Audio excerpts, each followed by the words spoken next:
Oke, tadi di segmen 1 dan 2 kita sudah membahas panjang lebar nih terkait masalah mental, terutama pada era Gen Z ya. Nah, sekarang kita akan membahas mengenai bagaimana sih cara yang bisa dilakukan untuk menjaga dan melindungi diri kita sendiri dari mental health. Sebelum itu saya ingin bertanya kepada Ibu. Ibu, dilihat dari pembahasan kita sebelum-sebelumnya dan tingginya kasus penyakit mental, gangguan mental di Indonesia, khususnya generasi Z, menurut Ibu, apakah masalah kesehatan mental ini hanya merupakan monopoli yang dilakukan oleh Gen Z? Karena kesehatan mental ini lebih sering diangkat oleh Gen Z gitu. Jadi apakah ini hanya sekedar monopoli, Bu, untuk mencari sensasi sesaat atau bagaimana? Oke, saya tanggapin ini sedikit kadang suka salah kaprah gitu ya di luaran. Kadang orang misalnya dikit-dikit ke psikolog gitu, misal ini mah cari perhatian aja nih. Padahal dia sebenarnya baik-baik saja.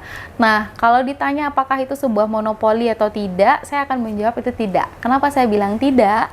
Karena kita itu mempunyai kekuatan mental masing-masing ya. Kita punya kapasitas yang mana kita punya titik jenuh, titik lelah yang mana kita juga butuh untuk didengar.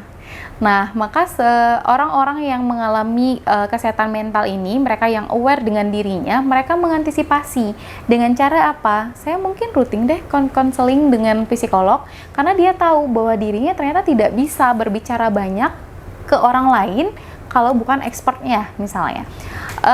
Kalau dari segi pengalaman saya selama ini ya, kalau misalnya nerima pasien ibu hamil gitu ya, tidak semua ibu hamil itu aware dengan menceritakan bagaimana proses dia atau apa yang dia rasakan selama kehamilan. Paling dia akan bilang, saya cuma mual muntah, Bu. Tapi ketika kita tanya psikisnya ketika dia hamil, kita nggak pernah tahu dia apakah happy atau tidak. Nah, kadang dia tidak mau menceritakan. Nah, maka kadang Gen Z ini kenapa dia lebih berkoar-koar terkait dengan kesehatan mental, kembali lagi, karena dia memang sudah berada di yang namanya generasi yang mana mereka berani untuk speak up, mengangkat sesuatu, dan mereka berani untuk mencari tahu sesuatu tersebut. Nah, jadi sebenarnya pada dasarnya itu bukan karena monopoli, tapi karena memang setiap generasi itu punya caranya sendiri untuk menyelesaikan permasalahan mentalnya. Mungkin kalau ditanya, kalau Ibu pernah nggak sih ngalamin yang namanya kayak tertekan, terus Ibu bagaimana nih caranya gitu ya? Nah, kalau saya sendiri mungkin tertekan saya mungkin kayak ya udahlah saya nangis dulu, terus tidur, setelah bangun saya udah segar lagi, ya udah saya akan tetap jalani apa yang harus saya hadapi di depan, seperti itu. Dan mungkin apa yang sudah saya lalui beberapa tahun ini belum tentu juga orang lain bisa kuat untuk ngelewatinnya. Jadi kuncinya adalah yang terjadi saat ini itu bukan monopoli, tapi karena memang kekuatan mental, cara penerimaan seseorang itu berbeda-beda, seperti itu. Nah, Ibu pasti sudah sering mendengar tentang berita atau informasi terkait anak-anak khususnya Gen Z yang memiliki gangguan mental. Mereka terbiasa mencari kesenangan di luar, lalu mabuk-mabukan, bermain pulang malam, melakukan kegiatan yang bebas karena mereka merasa tidak ada tempat terbaik untuk pulang, karena entah karena itu faktor keluarga atau maupun lingkungan sosialnya.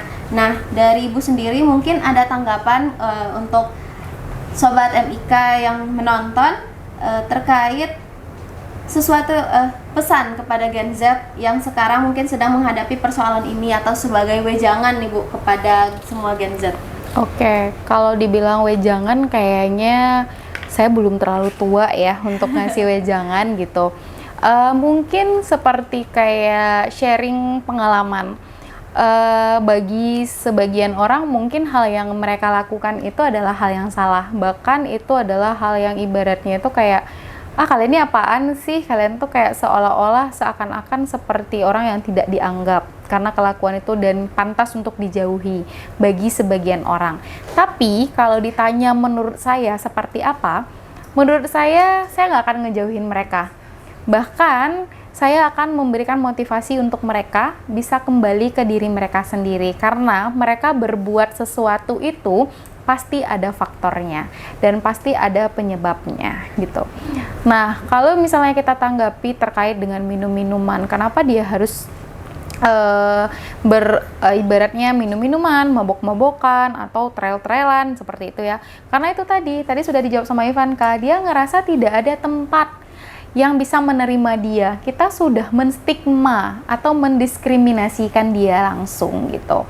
Nah, mungkin pesan saya, jadi saya lebih kayak pesan dan himbauan serta ajakan, terutama untuk anak-anak MIK ya gitu ya, atau orang di luaran sana.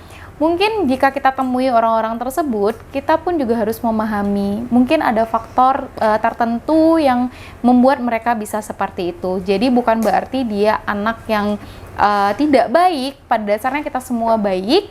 Dan kalau bisa kita berikan penerimaan yang baik juga untuk mereka. Dengan cara apa? Tidak mendiskriminasi ataupun menstigma mereka yang seolah-olah mereka tidak mereka seolah-olah tidak diterima.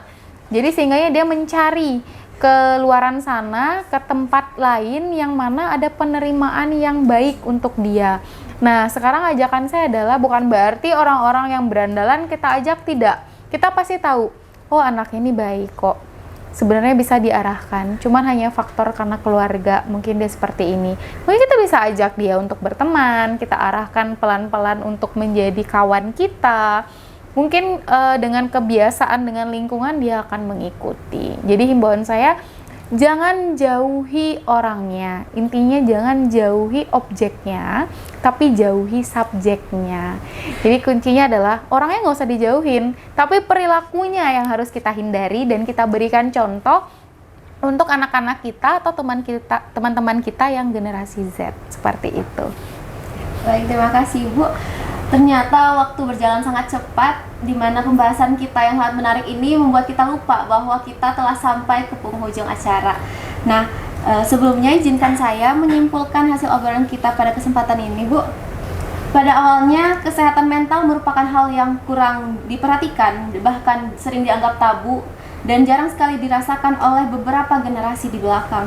Namun berkat Gen Z, kita banyak belajar dan tersadar bahwa kesehatan mental juga merupakan hal yang tak kalah penting untuk dijaga. Edukasi dan penanganan terkait hal ini juga sudah menjadi sesuatu yang harus lebih diperhatikan oleh pemerintah. Jadi, untuk teman-teman baik dari generasi Z ataupun lainnya, mari kita sama-sama menjaga kesehatan mental kita dengan selalu berusaha untuk berpikir positif setiap harinya dan menghindari hal-hal yang dapat merugikan diri kita sendiri. Saya ucapkan terima kasih banyak kepada Ibu Ade karena telah menyempatkan diri untuk hadir di acara ini, Bu. Dan sebelum kita tutup segmen kali ini, bagaimana kalau kita jargon dulu, Bu? Jargon Hima MIK. Mungkin kita latihan dulu ya, Bu? Boleh banget. Jadi kalau saya bilang Hima MIK, kita jawabnya Cita mulia, karya mulia, bersama kita berjaya. Benar? Cita mulia, karya mulia, bersama kita berjaya. Oke, bisa Ibu? Insya Allah kalau saya lupa ya. Dulu sekali, Bu. Boleh. Hima MIK, Cita mulia, karya mulia, bersama kita berjaya. Oke. Cipta mulia, karya mulia, cita mulia, karya mulia, bersama kita berjaya. Oke. Kita mulai ya, teman-teman di studio bisa bantu, ayo. Kita jargon dulu. Hima MIK, cita mulia, karya mulia, bersama kita berjaya. Kita akhiri observasi kali ini. Terima kasih yang telah menonton. Sampai jumpa lagi di observasi selanjutnya yang pastinya tak kalah penting dan menarik. Oke, kita akhiri. Kami dari panitia mengucapkan mohon maaf bila ada kesalahan. Billahi taufiq wal hidayah. Wassalamualaikum warahmatullahi wabarakatuh. Waalaikumsalam warahmatullahi wabarakatuh.